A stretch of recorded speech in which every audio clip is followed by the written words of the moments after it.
Hey guys, welcome back to the channel. This is episode 12 of our custom pizza truck build. When we last left off, we had just gotten the glass installed along with our back paneling. In today's episode, we are going to start by removing the wheels on the sink, the prep service table, and our fridge in the back there so that we can get them hard mounted to this shipping container. And if all goes according to plan, by the end of this episode, we will have this oven off of the table that it's on, onto the new table, and hopefully in the back of the truck.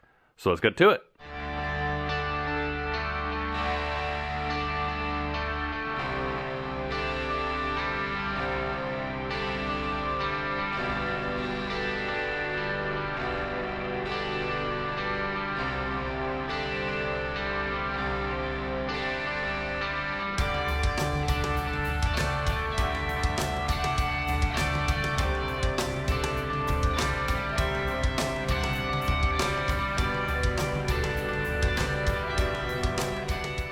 Alright guys, well the sink is all installed and it looks sharp. I am installing the fridge right now and I wanted to show you how I'm doing it. So you see the way I've got this bolt installed here. It's a piece of all thread with a locking nut on the top, and then I have another nut right there.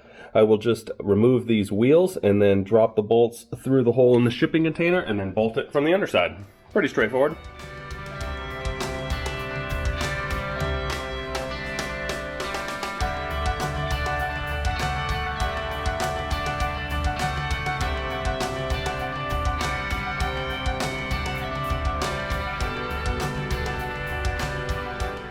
Alright guys, well the fridge is all solidly mounted. The next step is the prep service table. Now this one is a little bit more difficult than either of these because I'm going to have to make some spacers for the bottom to make sure that it is lifted up and at the correct height for working on it. So I will be removing these wheels. Luckily they just thread in, so I'll be able to unscrew those, make a spacer with a threaded top, screw those right in, have a threaded bottom so that I can simply drill a hole through the shipping container, send them down through that hole, and then bolt them from the bottom.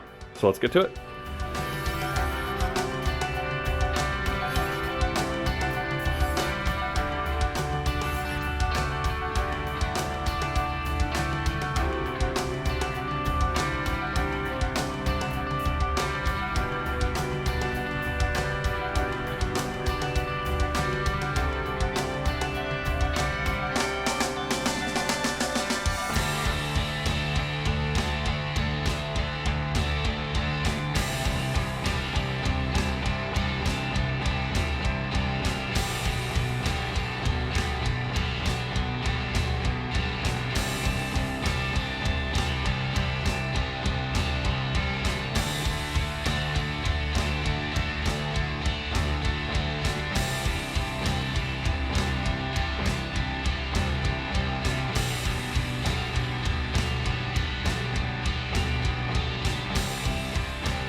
Alright guys, well I've got the little spacers all painted up and they look pretty good. To me they look like some old-timey capacitors. So I will simply screw these in where those wheels go and then drill a couple holes in the ground and we'll be good to go.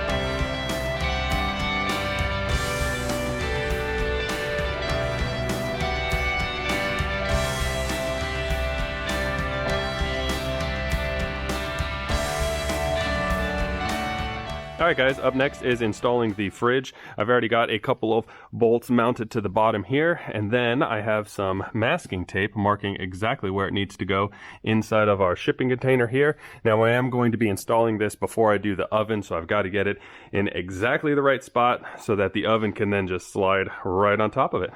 So let's get this thing installed.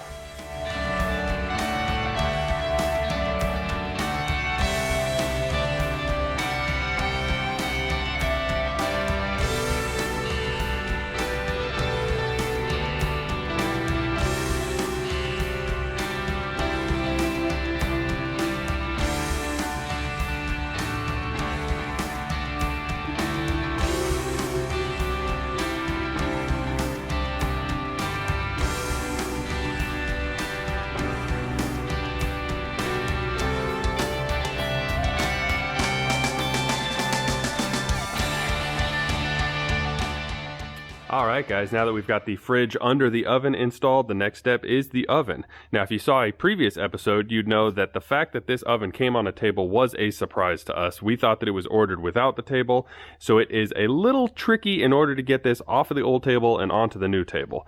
There are some bolts that hold the legs to the frame right there, but there's also some welds. So I went ahead and ground down those welds, and then I jacked it up just enough to make sure that those welds are broken, and it is currently held in by just these little bolts here. Now in order to mount that to the new table, what I'm going to do is drill out this hole a little bit larger, and then I'm going to put some all thread through with a locking nut on top and then another nut on the bottom, and then we'll have that all thread go through the table where I can then use a locking nut on the bottom.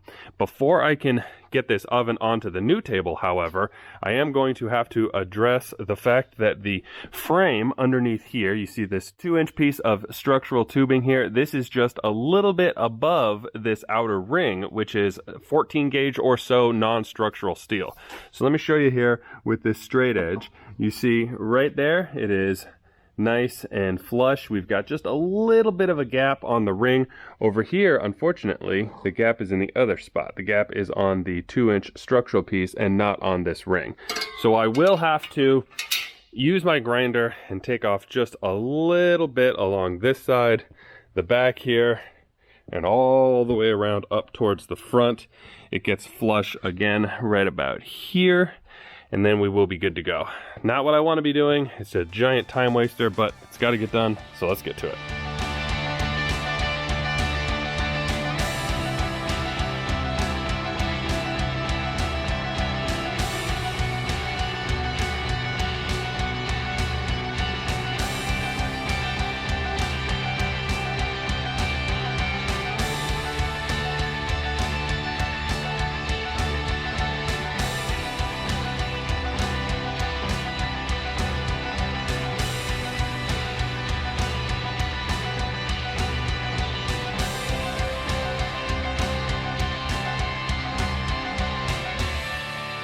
Alright guys, a little bit of a frustrating change of plans. Let me show you what I'm talking about. Alright, so I had no idea that they welded round tube that is slightly smaller diameter than the round tube on the table. Now this is obviously done at the factory to make it easier for them, but it made it a little bit tricky for me because this is not what I had planned. So what I am going to do to change up the design just a little bit, I'm going to mark some circles in the table here, and then we will lift the oven back off, move the oven, drop the oven back down, and then I will cut 4 giant holes in the table. And then if you remember, I drilled out these right here in order to put some 5/8 all thread through. The purpose for that was because I thought that those all thread bolts were going to be holding the entire weight of the table, but now we have these large pieces of round tube holding it in, so I probably could have gotten away with just using the smaller bolts and drilling 2 holes, but since I've already got the big holes here, I will do a 5/8 hole next to it, and then we'll send the all thread through, and that'll help keep it in place. So let's get to it.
Alright guys, so far so good. It was a very tight fit.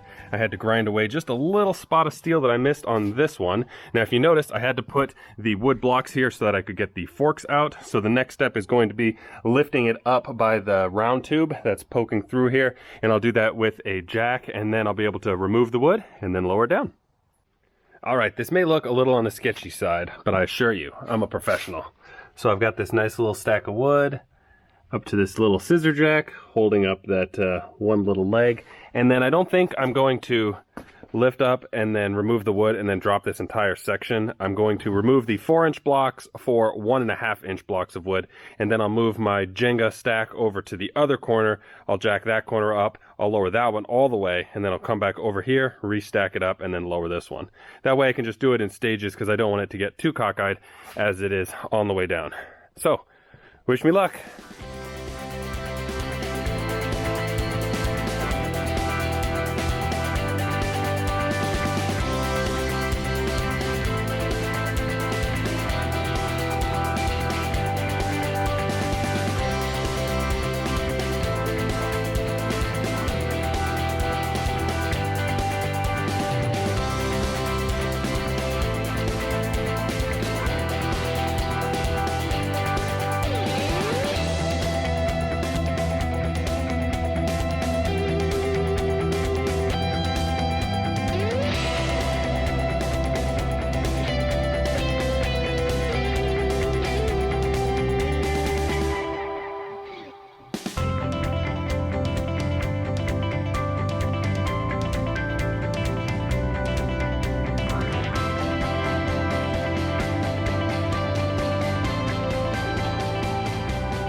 Alright guys, it is all on the table and it looks fantastic. No issues with, remember we cut off that small portion here. We've got a nice little gap all the way around. I'll put a nice little bead of sealant there, but that ensures that we are sitting on the frame. And then you see on the front here, we are nearly flush, which is exactly what we are going for. The oven is just a little bit off center so that you can see the pies being made from outside the vehicle. And then you see nice little uniform gaps all the way around. And then we just barely made it on the back side here. So, very happy with how it all worked out. What do you guys think? This is amazing. What do you think, Betty? Thumbs up? Yay!